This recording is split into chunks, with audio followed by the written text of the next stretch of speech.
In the city of towering glass and cold ambition, love rarely survives, and trust even less so.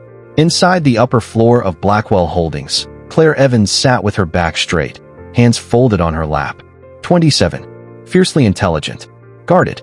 The kind of woman people underestimated until she opened her mouth.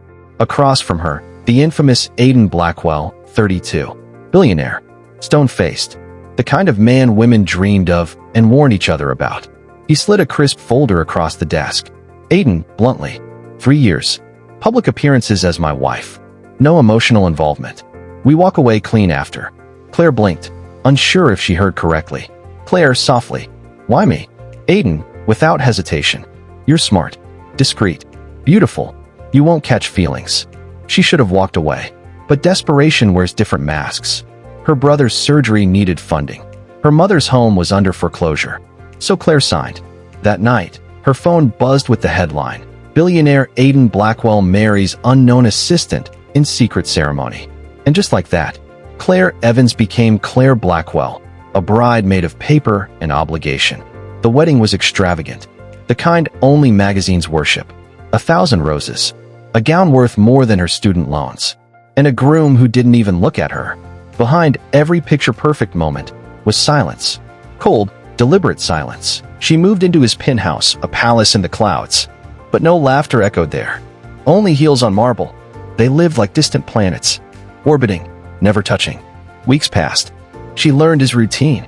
Midnight meetings. Silent breakfasts. A different kind of loneliness, not the absence of people, but the absence of matching. One night, her zipper jammed as she prepared for a gala. Before she could call the maid, Aiden appeared behind her. Without a word, he zipped her gown. His fingers grazed her back. And then, their eyes met in the mirror. No words. Just a long, frozen moment. Her breath caught. Then he stepped back, like it never happened.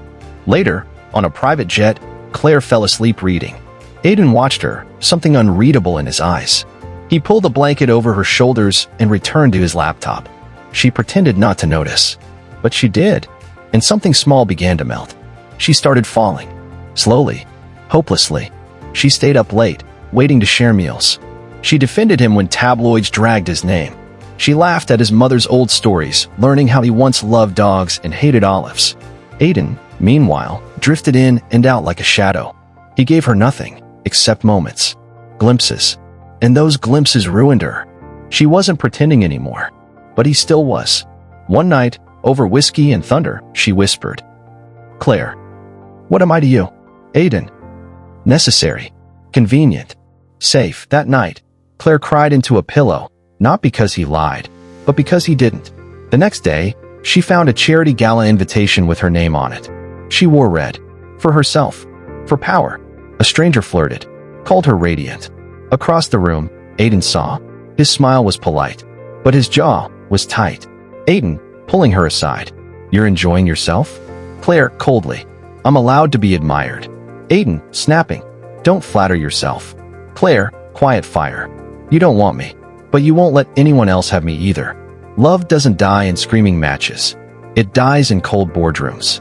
Claire sat in a law office, staring at the divorce papers. Her name, her signature, her future, in ink. Across from her, Aiden didn't say a word. Didn't stop her. She signed. Slowly. Then stood. Aiden, suddenly. I wanted to taste you, but I didn't expect to need you. He walked to her, took her face in his hands, and kissed her, hard. Desperate. Final. It wasn't a kiss of beginning. It was the kiss of everything they could never be. He stepped back, guilt heavy in his eyes. Aiden, go. Be free. I was never enough. Claire, voice trembling. Too bad I fell for the man who didn't know how to love. She walked away again. Months passed. Seasons turned. The world moved on. But hearts don't forget that easily. Claire tried to rebuild. Her name was hers again.